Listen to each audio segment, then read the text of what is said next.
Pemandangan umum fraksi Nasdem wilayah Kota Mojokerto atas 3 Raperda Kota Mojokerto tahun 2025. Assalamualaikum warahmatullahi wabarakatuh.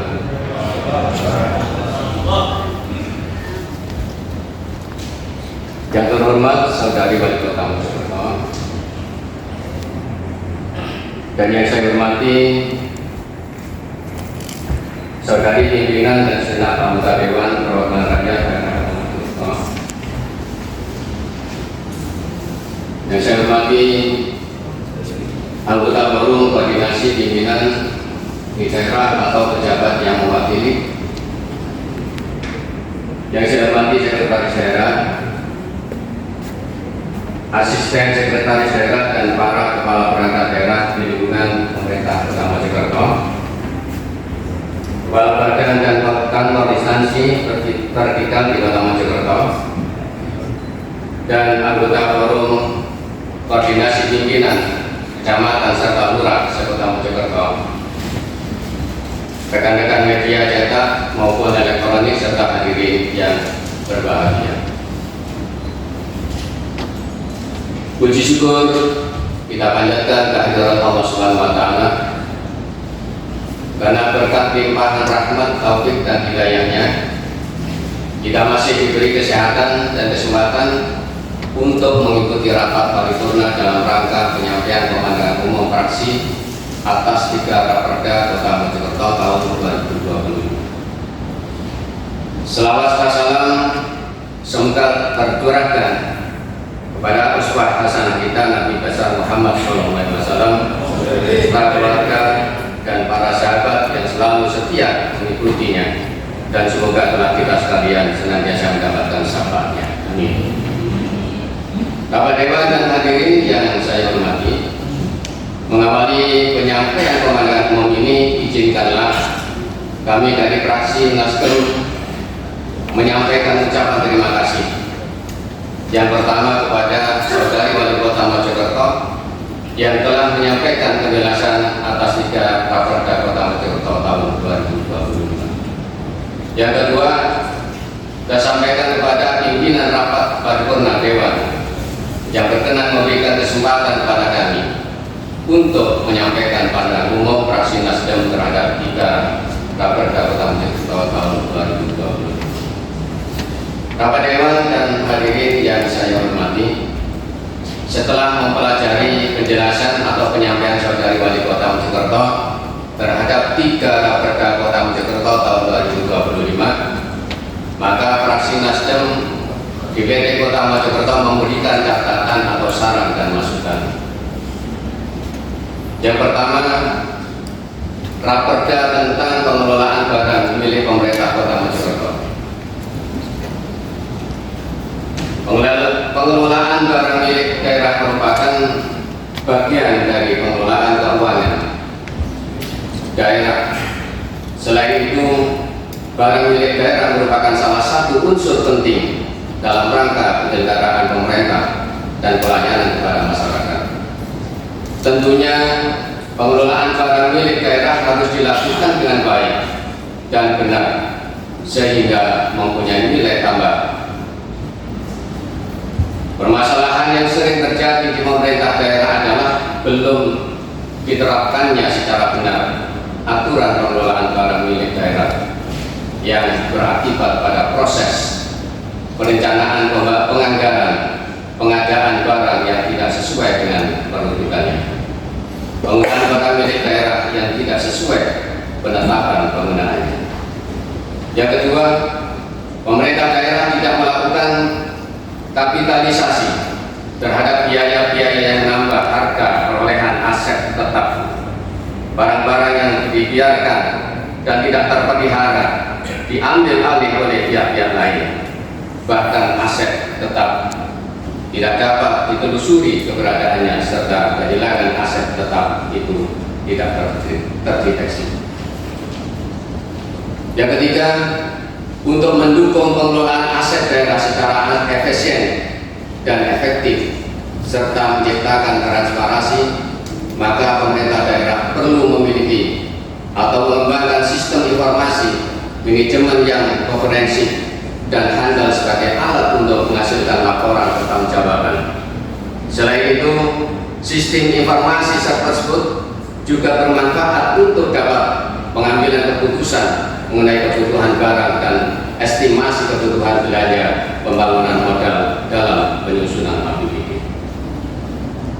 Yang keempat, penata usahaan dan pengamanan pengelolaan barang milik daerah perlu dilakukan pengawasan dan kontrol atasan yang lebih intensif dan berkelanjutan sebagai motivasi kendali dan pembinaan terhadap aparatur pengelolaan barang milik daerah, khususnya pada lingkungan kerja SKPD yang tidak berjalan sesuai dengan aturan. Efektivitas sistem pengawasan dan pengendalian atasan adalah bentuk dari pembinaan yang erat kaitannya dengan kompetensi sumber daya manusia, khususnya pimpinan instansi pemerintah daerah. Yang kelima, fraksi Nasdem berharap setelah raperda ini disahkan menjadi perda nantinya akan menjamin kepastian hukum dalam pengelolaan barang milik daerah. Tentunya untuk mewujudkan itu semua dibutuhkan kajian dan penelitian dalam menghasilkan regulasi tersebut, dan fraksi Nasdem berharap raperda ini dapat memberikan kemanfaatan yang sebesar-besarnya bagi masyarakat negara. Yang kedua, raperda tentang pengelolaan pasar rakyat. Kota Mojokerto sebagai kota perdagangan dan jasa merupakan kota yang memiliki penduduk yang padat dengan wilayah yang tidak terlalu luas. Kondisi ini sudah pasti membutuhkan area jual perdagangan yang kiranya dapat mengakomodir seluruh lapisan masyarakat Kota Mojokerto. Peradaan area perdagangan yang merupakan pasar yang saat ini ada di Kota Mojokerto dirasa belum memberikan kenyamanan yang maksimal kepada setiap pengunjung. Belum lagi persoalan pasar-pasar dadakan dengan pandang pedagang di pinggir-pinggir jalan dan trotoar yang keberadaannya dianggap meresahkan sebagian masyarakat sekitar. Kesejahteraan rakyat merupakan tujuan dari setiap pemerintahan, baik pusat maupun daerah, dan sejalan amanat Undang-Undang Dasar 1945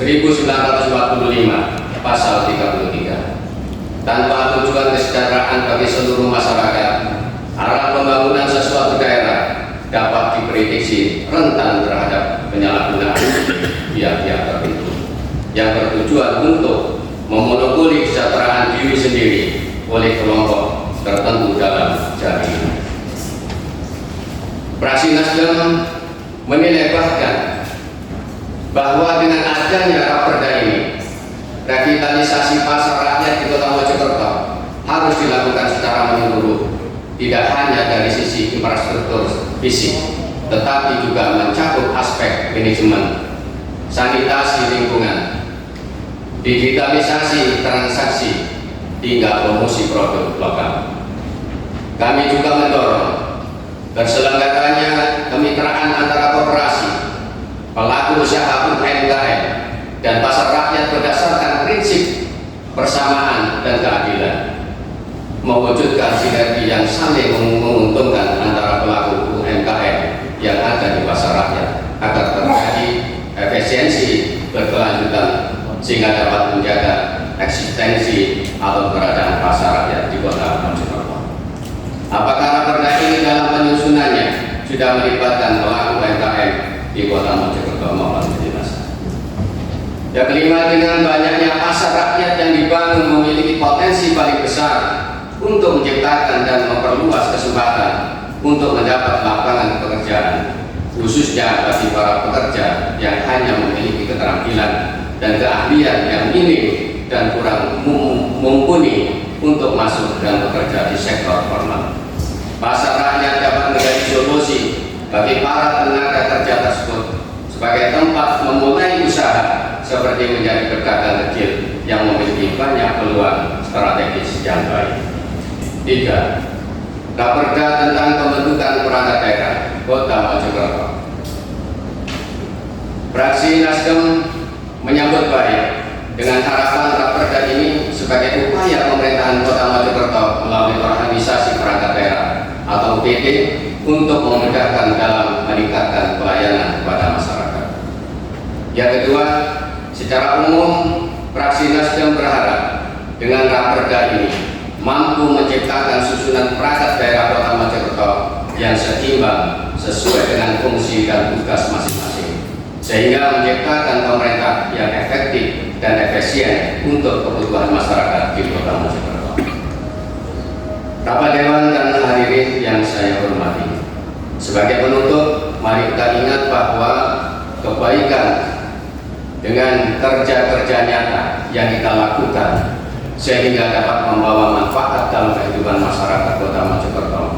Dengan harapan ke depan lebih baik. Demikian yang dapat kami sampaikan. Pembahasan umum fraksi Nasdem atas 3 Raperda Kota Mojokerto tahun 2025. Mohon maaf apabila kami dapat dalam menyampaikan pembahasan umum ini ada kekeliruan dan kesalahan. Bila taufiq wal hidayah wa ridho wa inayah. Wassalamualaikum warahmatullahi wabarakatuh.